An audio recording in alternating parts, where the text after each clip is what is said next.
Daily. Taste the Daily. Travel பண்ணுற மாதிரி feel பண்ண வைக்க போகிற எல்லா ஆர்டிஸ்ட்க்கும் நன்றி. நீங்கள் ஏற்கனவே சொன்ன மாதிரி Santhanam sir and Manobala sir, Santhanam sir பற்றி கூட பேசிட்டீங்க, பட் மனோபாலா சார் பற்றி நீங்கள் ஒரு வார்த்தையை சொன்னோன்னா ஓடி ஓன recollect and say sir.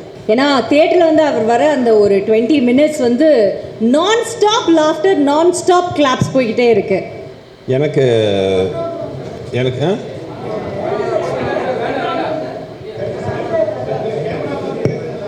Okay இல்லை அதான் கேமரா வச்சு பார்த்தோம்மா.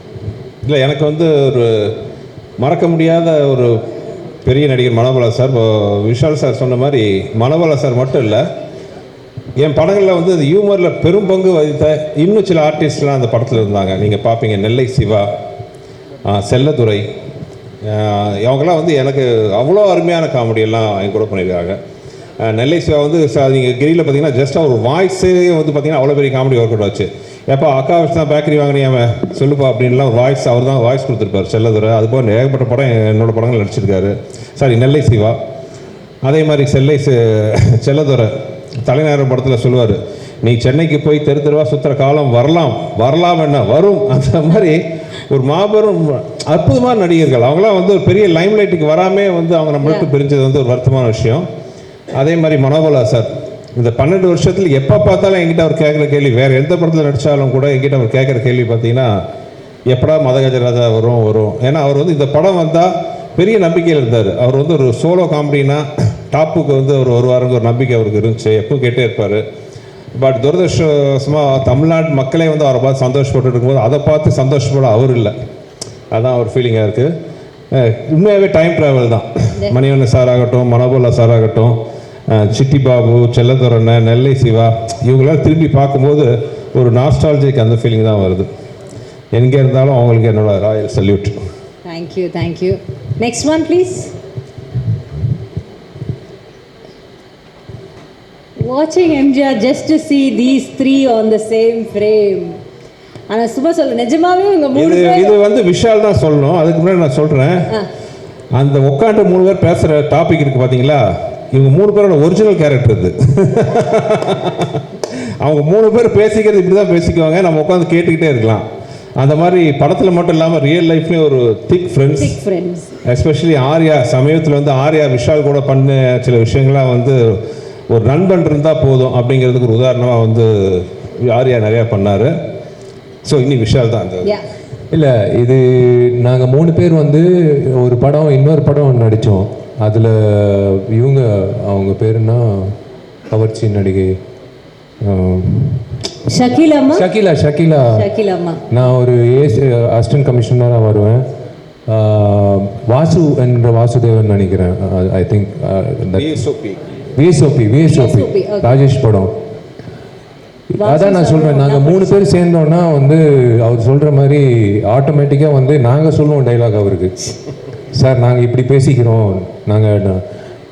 இவன் ஜாமி வந்து ஒரு 250 படத்தில் கெஸ்ட் அப்பியரன்ஸாக பண்ண படத்தில் ஒரு படம் இந்த படம். இல்லை, அவன் வந்து யார் கூப்பிட்டாலும் வந்து நண்பன் வாடா ஒரு சீன் வந்து நடினா சைக்கிள் எடுத்துட்டு கிளம்பி போயிடுவான், வந்து நடிச்சிடுவான், யோசிக்கவே மாட்டான். ஆக்சுவலாக ஜெய்சங்கருக்கு அப்புறம் இல்லை மனோரமா அம்மாவுக்கு அப்புறம் அதிகமாக படங்கள் நடிக்க போகிற நடிகன் வந்து இவன் தான் நினைக்கிறேன், ஆர்யா. ஆக்சுவலாக இந்த சீன் வந்து பர்டிகுலர் சீன் நாங்கள் ஹைதராபாத்தில் ஷூட் பண்ணோம். பண்ணி முதல் நாள் திடீர்னு பிளான் பண்ணோம், இந்த மாதிரி கெஸ்ட் அவர் வந்தால் நல்லாயிருக்கும், ஹீரோ யாராச்சும் தான் நல்லா இருக்குன்னொன்னே. அப்போ எனக்கு ஆர்யா பழக்கம் இல்லை. அப்போ அவன் விஷால்கிட்ட சொன்னேன், இந்த மாதிரி ஆர்யா இருந்தால் நல்லாயிருக்கும், எனக்கு பழக்கம் இல்லை, நீங்கள் ஒரு வார்த்தை பேசுங்களேன்னு. அவன் யார் கூப்பிட்டாலும் வருவான், சார் நீங்கள் கூப்பிடுங்க வருவான். ஆனால் அதே மாதிரி சச்ச ஒரு ஜெம் நான் சொன்னோன்னா, இல்லை சார் நான் வரேன். என்னோட கடவுள் கொடுத்த ஒரு பொக்கிஷம் இது வந்து. அது அவர் சொன்ன மாதிரி வந்து இவர் ஒரு பொக்கிஷம் மாதிரி, இது ஒரு பொக்கிஷம் மாதிரி. ஆர்யா வந்து it's a blessing to have something like that in life. நீங்கள் எதை சொல்லிட்டு இருந்தீங்க சார்? சுந்தர் சார் நீங்கள் இல்ல, அதான் சொல்லிட்டு okay thank you so much. Next இதான் ஃபைனலா? வயசெல்லாம் போட்டுட்டு இருக்கிறாங்க, அது அஞ்சலியை வச்சுட்டு இதெல்லாம் வேற என்ன? இல்லை, இது நானே வந்து அப்ஜெக்ட் பண்ணுறேன். Sundar C at the age of 56 ஜாலியான டைப், எல்லாரையும் சிரிக்க வச்சுட்டு மனுஷன் இன்னும் அப்படியே இருக்காப்ல. இல்ல, மை ஃபேவரட் டைரக்டர்.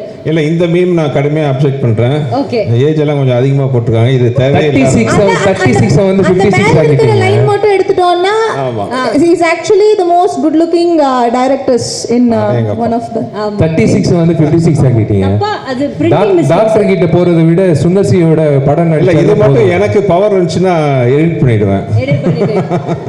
பரவாயில்ல சார், உங்க பவரை யூஸ் பண்ணி நாங்க மிஸ்யூஸ் பண்றோம் உங்க பவர். நல்ல வேளை குஷி இல்லை இங்க. பாதகம் செய்பவரை கண்டால் நாம் பயம் கொள்ளலாகாது பாப்பா.